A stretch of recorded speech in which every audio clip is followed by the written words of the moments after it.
Today's Dear Hummy question comes from Ricky. Ricky asks, I always have a problem with photos and how to make them look sharp and clear. I use CS5. Thank you, Hummy. Well, thank you, Ricky, for your question. I appreciate everybody who submitted them. I still have several to go through, but I welcome people to ask more questions.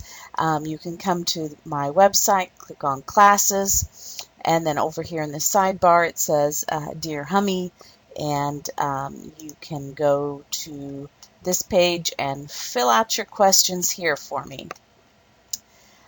I am going to first answer your question the way I answer a lot of the questions, and that is, I already have that out on the internet, and I already have that on my website.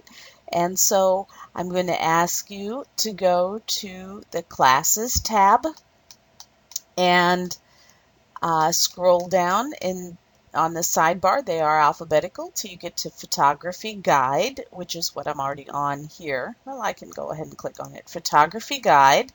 And this brings you to the introduction page. Click on Set 1 and scroll down to Lesson 5G, which is Sharpening Photos. This is a video on YouTube. It's amazing.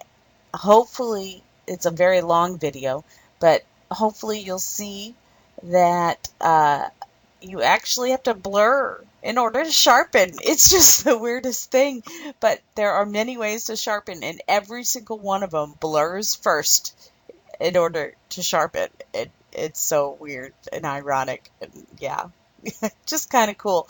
But everything you wanted to know about sharpening, this is in Photoshop Elements, but everything in here also applies to Photoshop.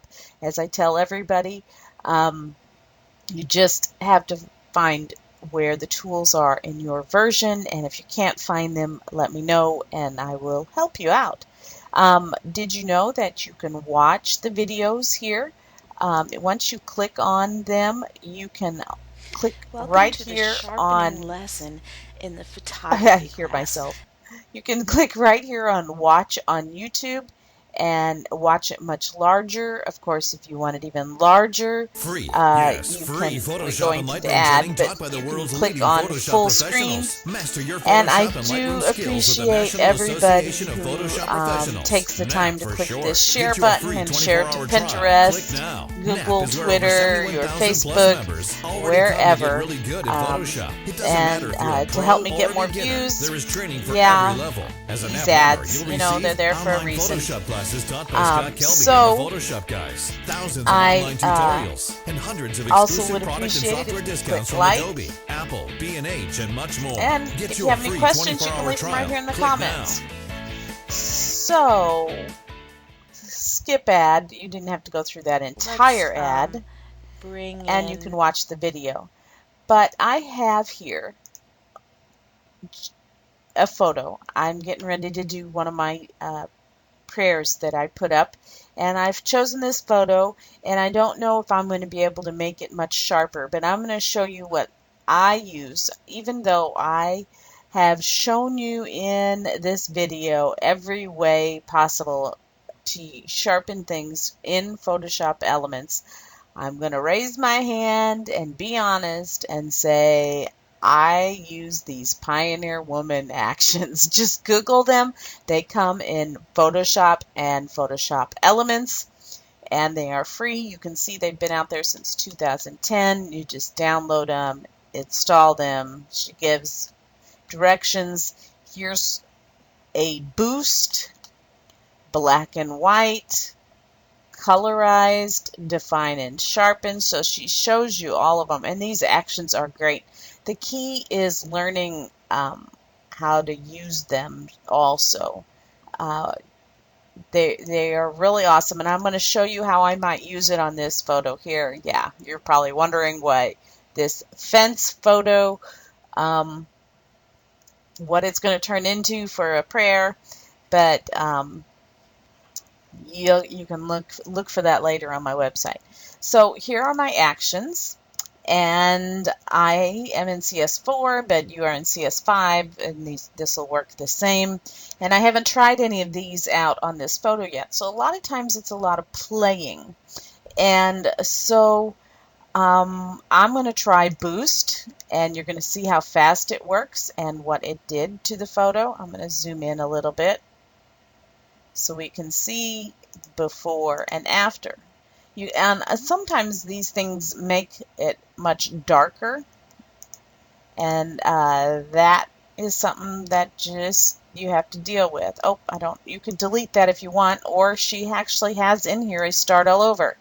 So you can go try a different one to see what it looks like. The other one I use a lot is the Simple Define and Sharpen. I really like this one. And you're going to see it does a little bit better job. Let's zoom in, and before and after. You can see how much sharper it is. I do use that one quite a bit, but there's still something not quite right. So I'm going to hit Start All Over, and she has one here called Slightly Lighten. I actually have another one it's called Fill with Light that I purchased somewhere that I actually use more. But I'm sticking with just the Pioneer Woman, which are right here in the purple. And so I've lightened it, and I'm going to flatten it, and then I'm going to run this Define and Sharpen. Now see, I like that. So remember that combination, and then you might want to play more. You can, even though I flattened it, I can still start all over. Maybe run the Fresh and Colorful. Now when this one comes up, she does give you the option to play with your opacity to make it even lighter if you want. And when you're done, you click on the red and it finishes it. Before, after. Ooh, that one's kind of really cool too. So you can just keep going until you find something that you like. Now the Lovely and Urethral, I like that for people photos. You can see it kind of makes it dreamy. I don't use it much on landscape, but sometimes it's just a little too powerful. And please know that you can open up these, and if something isn't quite right, like sometimes I think it darkens the faces too much, you can go in there and just lower the opacity to just that part of the effect. Or here's the main layer where she blurred it and made it urethral, or whatever that word is. And she's already got that at 80%, but if it's too strong on the faces, bring it down or take it up.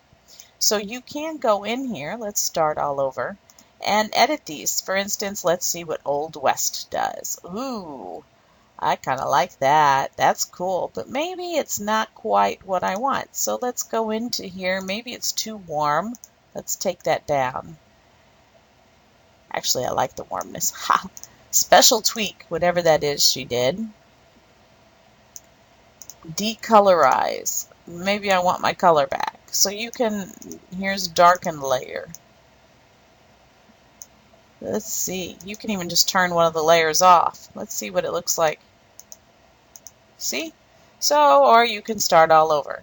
So, or you can use a combination of them. I will sometimes, go ahead and do the Define and Sharpen, and then flatten it, and then maybe I'll do the Black and White Beauty.